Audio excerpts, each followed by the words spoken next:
our local chamber president. Sorry. No worries. Yeah, Shannon is the board president, and she runs a beautiful resort, and the store is really fun too. So if you haven't been in the Skamakaway store, you're missing out on some really great, very unique gift ideas. So, okay, so I thought I'd just start out with a couple of fun things that are coming up soon. So today is already the 29th, so that means October starting this weekend. And I feel like that gears us up for the next several months of very busy stuff. The first one is on Thursday. River Mile 38 is doing their very first open mic night. If you want to sign up to do a song or stand-up comedy or interpretive dance, maybe, I don't know, you can sign up at 5:15 and then the show starts at 5:30. I bet it gets funnier the more beer that is consumed. I'm just gonna guess. So you can check that out on Thursday night. That should be a very fun event. And a new business in town is the Miller Homestead Market, and they are out at Deep River in Naysell, and they're doing their very first Harvest Festival on Saturday. They're doing just a one-day event. So it's Saturday from 10 to 5. It's up on our chamber chat, and I'll put it up on our Facebook page as well. And it's for the whole family. They're doing games and activities. They'll have a hay bale maze. That's not easy to say. Wagon rides. They're having live music. She's got about 10 vendors, I think. There'll be a professional photo booth and of course pumpkins. So sorry, I know it's fall because my nose is running. Anyway, really great family, and they're very excited. They've put a lot of work into this. They're going to have fresh produce as well. So there'll be corn and tomatoes and things to buy. So I love that they're bringing that to our county. And then over on the island at Little Island Flowers, she's doing pumpkin patch on the weekends only, and hers also starts on Saturday. So if you're ready for pumpkins, go find one of those pumpkin patches. So those are kind of the immediate activities that are going on. And at that point, I'm going to turn the time over to Carrie so she can tell us about how we can incorporate 4-H and into our business setting, or how we can participate with her in 4-H. Great, thanks, Stacy, and thank you all for your time this morning. I'll just speak a few minutes about what we have going, and then I'd be really interested too in questions or feedback or ideas you might have too. So to start off with, I just wanted to come to you all with a lot of gratitude this morning. The Wahkiakum Chamber of Commerce and our Wahkiakum County businesses are very, very supportive of 4-H over the last several years, as well as our Wahkiakum County commissioners. So big thank you to Lee and our commissioners there too for their support. Some of the examples that I'd like to share with you is one of our big projects that we work on in our 4-H clubs each year is our county market sale. So as business operators, I think you guys would appreciate this, and that market sale is where young people work on a project throughout the year. And these can be animal projects, animals they're working with, like pigs or sheep or rabbits or chickens. And they care and take care of those animals all throughout the year. Or they can be art, crafts, or foods like jams and jellies, or potted plants that they've developed, over the year, or sewing projects or knitting and crocheting projects. And so they work on those across the year, and then they kind of select their very best, what gets those blue ribbons or best of shows. And then they submit those for a market sale each year. And we had this year, despite COVID, we had a record-breaking year in our market sale, where we didn't have a single pig go for less than $1,000, and we grossed nearly $15,000 in sales for our kids. And a lot of those were businesses like the Skamakawi Resort, and Shannon's family just coming year after year. Lee was there and supporting this kid and bidding on their project. So that was just a huge blessing to see them be able to come out of that and see return on their investment and their hard work after a year that was not easy. So a big thank you for that. Another example is our covered bridge dinner. Each year, Wahkiakum 4-H volunteers and members come together to serve a gourmet dinner on the Grays River Covered Bridge. And all of the proceeds go to help pay for the kids' participation in statewide camps, and also to pay for college scholarships for our graduating seniors. And the last couple years, this will be our second year where we're actually not able to hold it in person. But over the years, we have businesses that will buy whole tables, for their employees, or they'll come and bid on our silent auction. Sheriff Mark Howie, he helps, and Gary Howell, he helps lead our auction each year. And we raise quite a bit of money, and the kids just feel that genuine love and support from Wahkiakum County businesses in our market sale and also in our covered bridge dinner. So we really appreciate that. Bank of Pacific has always been so good about helping us sell tickets, which can go pretty fast and furious, and they manage that really well. The Chamber of Commerce has really worked hard at helping us promote the event and contributed some in past years too, and helping us get advertising and things out. So over the last few years, we actually haven't really needed much advertising, but the chamber really contributed toward that and helping us get started and get the word out the first several years of the event. And then next, the other things that have been really strong in business support is actual financial donations. So this last year, the First Interstate Bank, Sandy there, she worked with her colleagues to donate $300 to 4-H over the last year, which we were able to use to get tools and project materials out to kids who were having to stay home for a lot of the year because of COVID. So that was a big help, and we really appreciate that. Another big donation we got over the last year was from Spectrum Internet, who provided a bunch of computers and accessories so that our kids could work from home on their schoolwork and work on their projects from home. And one of the neat things that we were able to do from home last year was we actually had an entirely virtual county fair that the kids themselves put together and developed the platform. And then we as staff and volunteers just helped them meet their vision. It was incredible. So we really appreciate the support of Spectrum and the many other folks who helped us over the last year in that respect. Another thing that you guys have done as businesses is help support our robotics team. So just like Stacy was saying, 4-H, it has its roots in agriculture, and we're really proud of that, and we continue that. But we also are growing in some really exciting directions for the future. We're helping kids. Many of our volunteers are helping kids learn how to code, learn how to develop virtual environments in Minecraft, develop mods for Minecraft. They travel across the state in robotics competitions. One is the First Lego League. Another one is MATE, which is an underwater robotics competition. And so I don't know if I can show that without it blurring out, but we sometimes make t-shirts for all the kids as they travel to their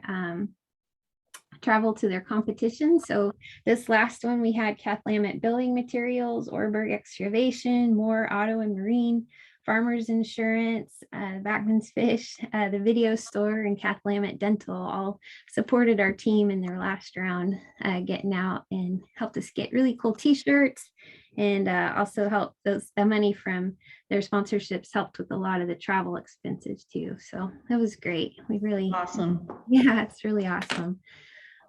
So with all of that, I'll just tell you a little bit about 4-H. Actually, in Wahkiakum County, we have a really strong history of 4-H. We were the first 4-H club in the state of Washington in 1914. That was right here in Wahkiakum County.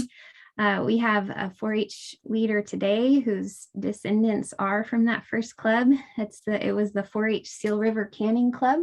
So there was a canning club up Seal River that was led by the school teacher there at the Seal River School. And those first club members, they traveled to the county fair by skiff. So a fisherman loaded them up in their skiff and took them down and took them down along the river so they could get to the county fair and show their goods. So we just keep building on that strong tradition of teaching life skills and matching kids with adults who are willing and interested in sharing their skills and talents. Or if they're not sure they have skills or talents to share, we help them get connected with resources to share anyway, and the kids and the adults learn together. So we have a lot of that too, especially when it comes to coding and computers that many of them, the kids are showing us along the way. So we provide a good, safe environment for all that. That's what we strive to do. We screen all of our volunteers. We do reference checks and background checks, and then we train them up in positive youth development. So they learn all about how kids grow and learn. And then we help make sure they got the tools to help them do that. So I guess, coming to you guys too, I had a couple questions. One is, as you're kind of looking 5 years from now as county businesses or operators of local agencies and health clinics, I'm wondering what skills you see a young Wahkiakum business or agency operator needing 5 years from now. I put you on the spot. Sorry about that. Well, in the conference that I went to in Spokane, it was economic development, and it was road to recovery, but it was also looking at the future. And I think what you're offering those kids is a perfect example of moving into the future. How I don't think anymore we're going to get to choose between, say, agriculture or tech. I think agriculture will be using more tech. So building those tech skills with kids is going to integrate them into their businesses more comfortably and more successfully.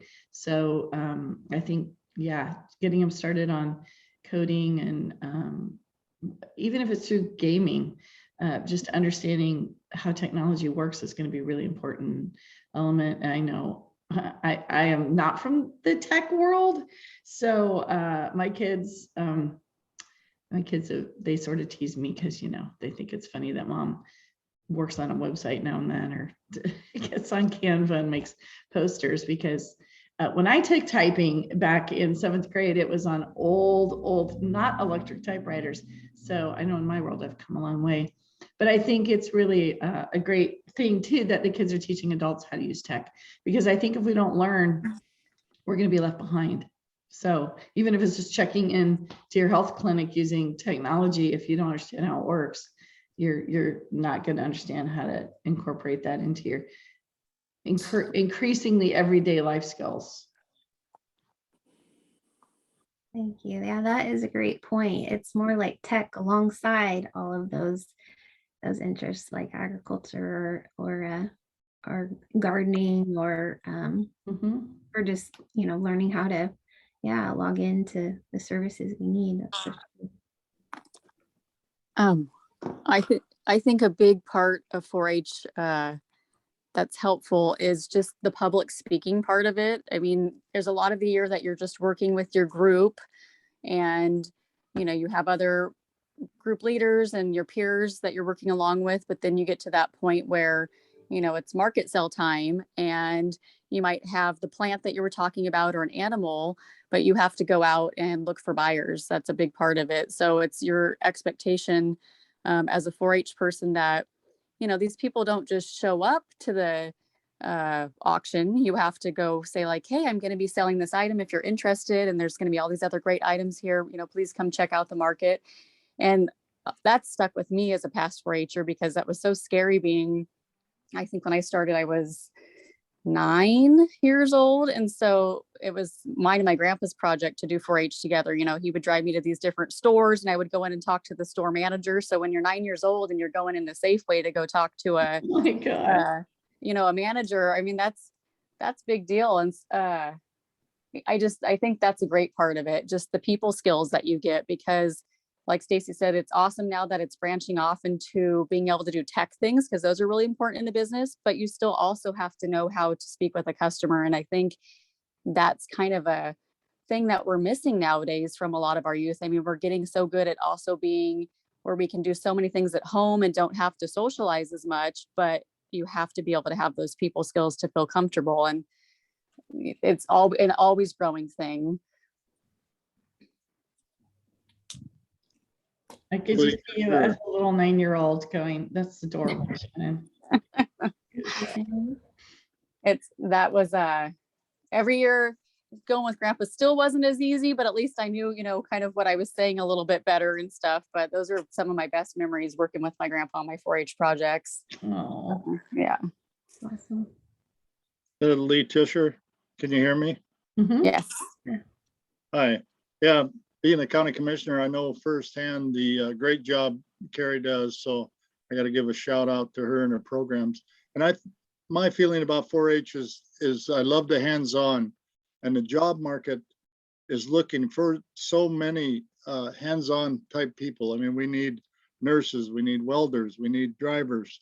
We can see it now. Everybody has signs up, and I don't think that's going to go away in 5 years. So I think it's a great skill set, tagging on to what Shannon said, what 4-H brings to those kids. Really appreciated. And then I had a question too, Carrie, on how does one donate to the 4-H? Thanks, Lee. Yeah, so there's a few different ways. One is the old-fashioned way of just writing a check to Wahkiakum 4-H, and I can put our mailing address in the chat. Another is if you go to our county extension website, which is wahkiakum.wsu.edu. We have a red button on the side of the homepage that says donate to 4-H, and that'll go directly into an account for 4-H kids to use and access. So Okay, I'll make sure that information gets on our chamber chat this week then too. great, thank you.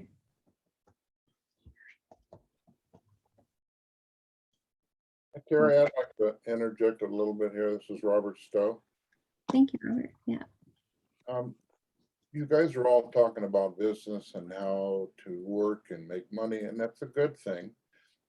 But I know Joanne Rand is on here as well, and she'll hopefully back me up that these kids need to have something besides business, besides work all the time. We're artists, and you have to take time for yourself so that you fulfill your own self. Whether it's splashing paint up against a canvas or making jewelry or carving something, doesn't matter. You have to take time for yourself, not just, I've got to learn this business, I've got to do that. You got to do things that you want to do as well. Okay. Thanks, Robert. Balance is really important. And the time that you take to relax, and if you're creative, to take some creative time, that actually makes you better in your business. So That's right. And you gave me great. Oh, go ahead, Joanne. Sorry. To piggyback on what Robert said, we would love to work with the kids in some way. If there was some way that we could hook up with some of the 4-H kids, and possibly do a class or help them with their projects or stuff like that. We would love to get the kids involved in the gallery and what we do. Oh, that's so good to hear. Okay, I'll be in touch. Well, Carol Irvist would know that too. All right. So building from what Robert and Joanne said too, I want to, before our time's getting short here, I want to say we have kids who took their art projects, including photography and some painted rock activities, pretty amazing. They took those to State Fair and then also 2 watercolors. And they won top awards. So especially the photography, and one painting won the award of merit. So which is the top award across the state. So those are our 4-H kids went to the Washington State Fair and took home the top awards. And those are going to be in the front windows over this next week at the Hotel Cathlamet and at the Jabber Shack on Main Street. So we'll have the state, thank you to Sue at the Jabber Shack and Laurel at Hotel Cathlamet for offering their window space. And then Carol from the gallery, she's going to come over and help us Saturday get those arranged. So you'll be able to see their art and then also some of the trophies they won at the county fair in those front windows, and see kind of exactly what you guys are talking about, it as the result of a lot of creativity and art. And especially in challenging times, you know, we need that art to help be an outlet or an expression of things. It helps, I think, in many different ways. So I appreciate you both bringing that up. And look, I hope you'll get to check it out some too this next week. You have some talented kids in your group. The painted rocks and such that were shown at the Wahkiakum Fair, I was just in awe of how well they did. I mean, I could not believe it, that the skill set. Very. Yeah, thanks, Lee. So next week is National 4-H Week. So this is where across the country we celebrate 4-H, and you'll be able to see some of that in the front windows. And then if you'd like any more information, I'll put my contact information in the chat. And we really especially are looking for opportunities, just like Joanne said, to get our kids more connected with you all, whether that means inviting you as a guest speaker to a club meeting to share about what you do, or if you have some time to be a project leader, if there's something that you really sparked and excited about and want to share your interests or talents, we have opportunities for that. If you are willing to take the plunge and be a club leader, that's always where our limiting point is. We have a lot of work and few people to do it. And you guys, I'm sure, know how that feels. But if you feel motivated to be a 4-H club leader, we're always looking for good folks to do that too. So thank you so much for having me.